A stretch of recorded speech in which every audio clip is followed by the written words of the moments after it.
Welcome back to What Arty Noobs with General Disturbance. This is the M53, M55 and it's located on the north spawn of Malinovka encounter.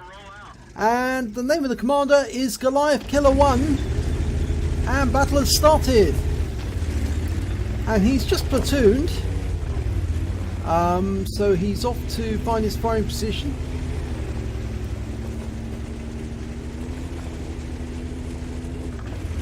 Most of the rest of his team will be further up the hill, but he's taking position amongst the trees and he's being careful not to knock any down that would give a clue to his location.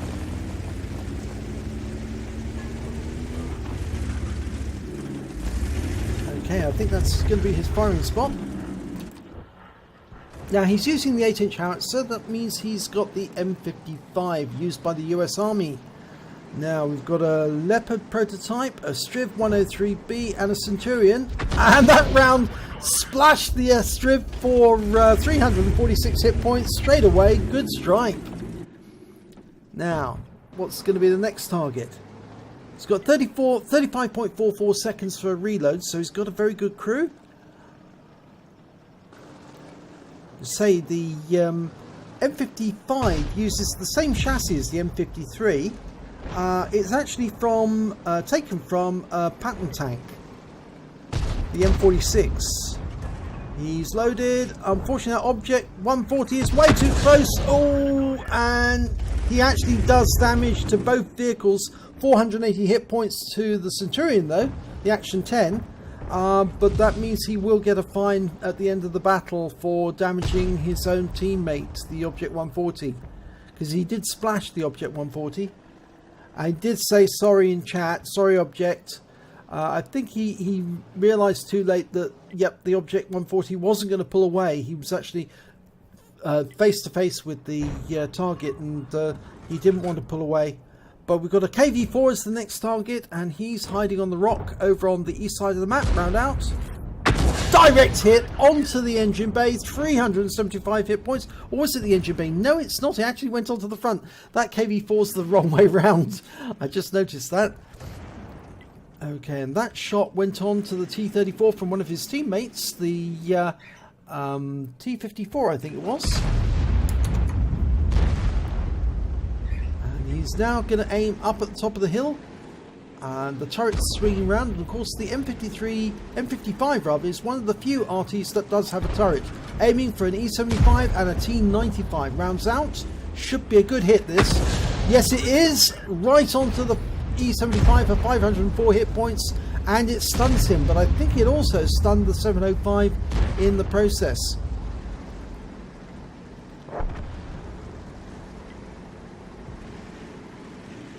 Now if he can rinse and repeat that and do some more damage, that's going to help those guys up there on top of the hill. It's a tier 10 battle, so he is going to see tier 10 opponents occasionally. But these two are tier 9. Round out on the E75. Direct hit again for 520, but yet again he stunned the Object 705 because he was just too close.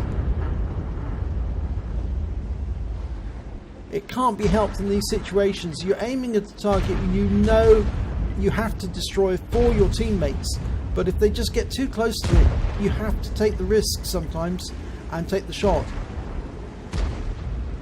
Now that E75 is going to go around the rock because the Object 705's teammate has been taken out, so the T95 is keeping the 705 interested, but now he's on his own and the round is out. And that's a direct hit, 320 hit points, right on the front of the T95. He's overwhelmed him with HE. And we've got a Jaeger approaching, and that T95 wasn't going to last very long.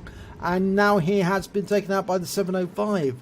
But his teammate in the T110E5 is still going up the hill, and he's backing off now because he's actually facing quite a lot of opponents coming down from the top of the hill.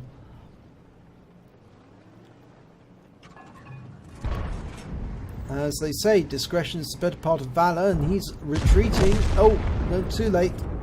And unfortunately, that round was wasted because the T110E5 was killed before the shell arrived. But it can't be helped. It happens every now and then. Now, T-34 and a T-28 prototype. Which one do you go for? Well, in theory, it should be the T-28 prototype. It's got lighter armor than the T-34, and he's more dangerous in that in the form of that gun. So, unfortunately, we lost sight of the T-28 prototype, but we can certainly see the T-34, and he is receiving fire from the of his teammates in the 110, I think. And that was a direct hit for 464.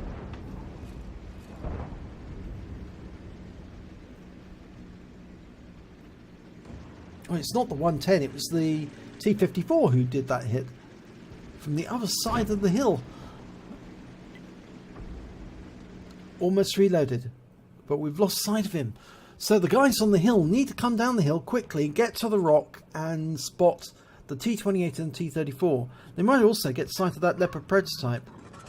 The M41 Bulldog's moving up next to the lake. Now he might be able to use that rock to spot that prototype. There's the T-54 on the enemy team. He's backing away. Round out. And 14 hit points to splash. Wasn't close enough to do cripple him. There's the T-28 prototype. There's the T-34. Okay, now, in this case, you'd go for the T-54 and the T-28 prototype because they're close together. You're more than likely to do a lot more damage to two tanks which are in close proximity. But the T-28 prototype's been taken out. Well, I'd still go for the T-54 because even though he's a fast tank, he's got lighter armor than the T-34. Round out on T-34. Went long. 153. Still useful.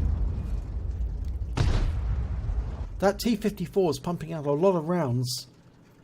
He's keeping the three tanks at bay at the moment. The T-34's gone down.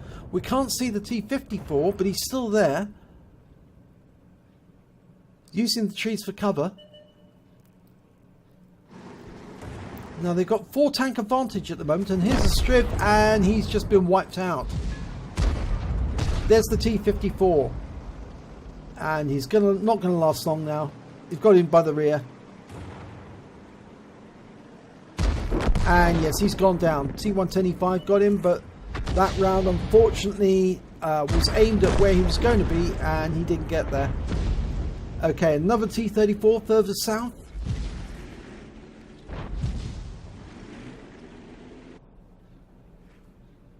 Now the good news is that every time Goliath Killer fires, he does notify his teammates when he's going to be reloaded using his C key or his F8 key.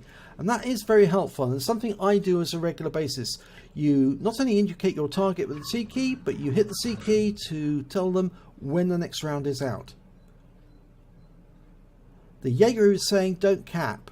There's 2 in the cap at the moment, but they have got a 4 tank advantage. Or is it 4 tanks? No, there's it's more than a 4 tank advantage.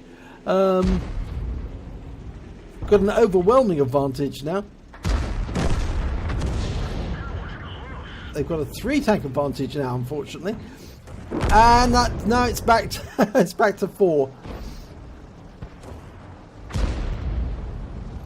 And yes, I think these two are going to end up getting hit by Arty. The prototype and the IS-3, they're using that building for cover, but it's not going to protect them from an 8-inch shell landing on top of them from above. And they're about to find that out the hard way. Almost loaded. Round out. Yes! Direct hit on the prototype, 487 hit points, but I think it also hit that IS-3 at the same time. Yes, it did, because the IS-3 is stunned. The prototype has used his first aid kit to move. In fact, it looks like he's headed for the other building. No, he's headed for the lake. Oh, I hope he's not going to do what I think he's going to do, suicide. No, he is actually skirting the edge of the lake to use it as a final stand. You can actually use the riverbank for that purpose. It's actually quite useful. 430 hit points from that splash. Just shows how vulnerable medium tanks are to the splash of an 8-inch howitzer.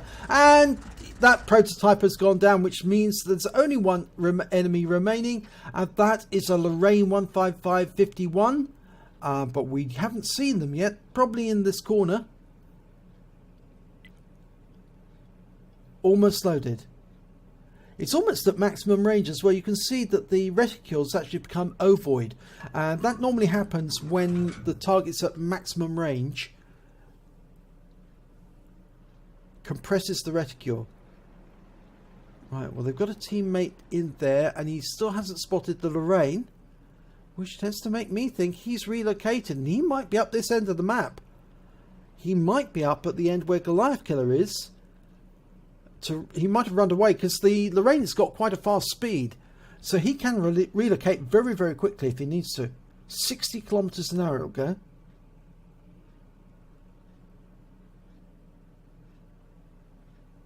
No, no sign yet. So yeah, he's probably up this end of the map. I think Goliath Killer needs to watch out, because he might have to shotgun somebody very, very shortly.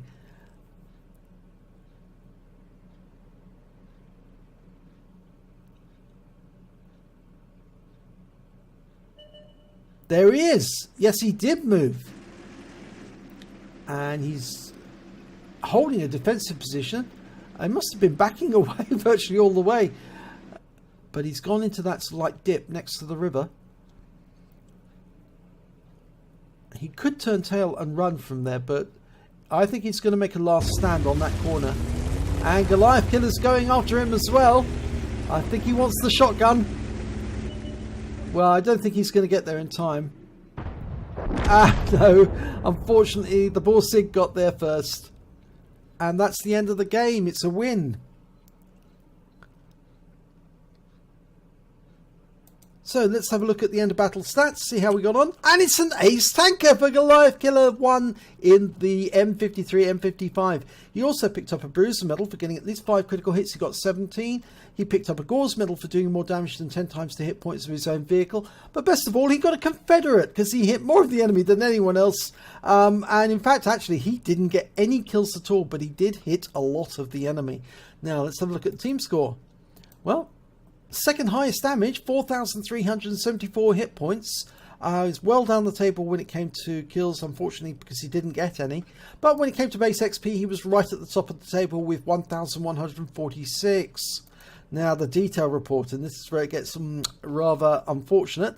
14 shots fired, 7 direct hits, 7 penetration, and 11 splash. Damage of 4,374 hit points, all at more than 300 meters. He did cause 383 hit points of damage to his own allies. In fact, not only the Object 705, but also that 430. Yes, that was, again, unfortunate. The enemy was just staying too close all the time. But he did hit and damage 10 of the enemy. That's 2/3 of the enemy team. And he did stun assistance damage of 3,272 hit points off 15 stuns. And that cannot be underestimated, because it means that it made it easier for his allies to get those shots in whilst the enemy was in a stunned state.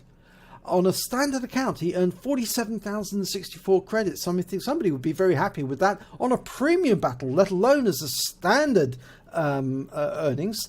Unfortunately, he was fined 5,804 credits, which left him with 41,260. And after ammunition resupply, he was only left with 15,080 credits. Would have got more than double that if he'd actually been on a premium account.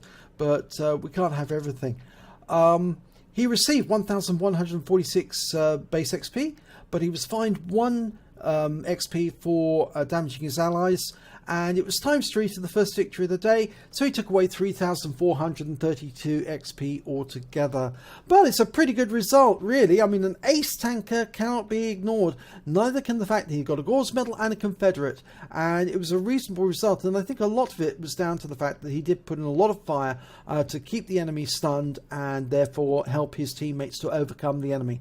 So, if you enjoyed this replay, please give it a like and do subscribe to our channel, and hopefully it'll be your replay that I'll be featuring in the next video.